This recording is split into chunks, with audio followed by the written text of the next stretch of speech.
Alors le Festival des Nuits d'encre, c'est une manifestation littéraire qui a lieu sur tout le Brabant wallon et qui est assez unique parce que c'est sur toute une province et ça dure un peu plus de 15 jours. Et le but, c'est d'amener des auteurs, des textes et de les faire se rencontrer avec un public. Il y a aussi une grande importance d'une forme de convivialité, d'un échange, de partager quelque chose ensemble autour de la littérature principalement belge. C'est Geneviève Damac qui avait lu Max en apparence et donc qui m'a appelé, qui m'a proposé de faire une rencontre. Elle m'a tout de suite dit qu'elle me proposait peut-être de le faire avec Alain parce que les thématiques étaient proches. L'inspiration est la même, c'est celle de familles juives venues de l'Est qui ont connu toutes les mésaventures, pour le dire gentiment, du XXe siècle. Moi, je suis arrivée avec l'idée de traverser les frontières parce que c'est quelque chose qui me touche.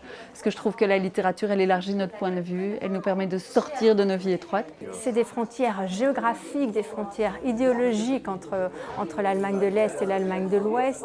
C'est des frontières temporelles entre le passé et le présent, des frontières entre des familles avec la famille belge et la famille allemande et qui sont dans des modes de vie et des directions de vie totalement différentes.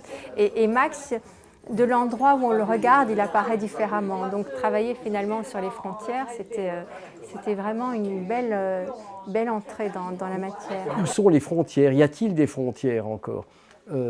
C'est une question importante que l'on se pose puisque la Belgique est un pays qui a l'air de ne pas avoir des frontières. Donc la grande question, c'est avons-nous des frontières mentales? Et le fait d'avoir des origines aussi cosmopolites nous permet-elle d'avoir une identité belge? J'avais envie de mettre ensemble Alain et Nathalie parce que d'une part, quand j'ai lu leurs deux romans, je trouvais que c'était des thématiques semblables et en même temps abordées de manière sensiblement différente. Voilà, encore en plus, ils portent vraiment une interrogation sur la mémoire, qu'on est dépositaire quelque part d'une responsabilité morale de se souvenir et d'interroger l'histoire, d'interroger le passé, et en même temps pour pouvoir transmettre. Et je trouve que la littérature, voilà, c'est vraiment le lieu et le siège de ces questions-là.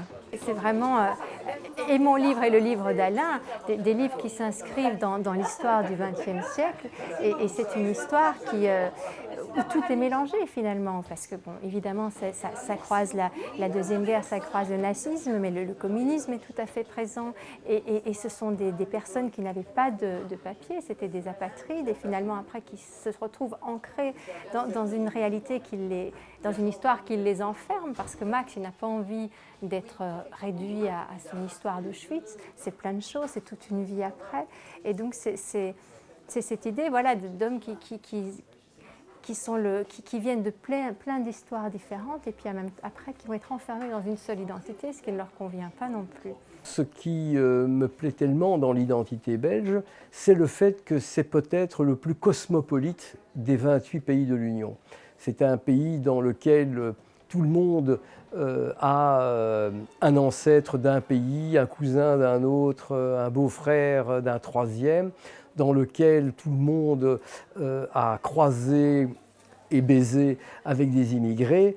Et donc, je pense que la Belgique, c'est ça, c'est cette espèce de Waterzooi absolument formidable et qui est, comme on l'a souvent dit, un laboratoire de l'Europe, mais sans doute une belle image, la belle image de l'Europe, comme quoi l'Europe, c'est pas seulement la circulation des poulets et des boîtes de petits pois, c'est aussi un mélange de cultures. C'est pas une culture, c'est un mélange de cultures.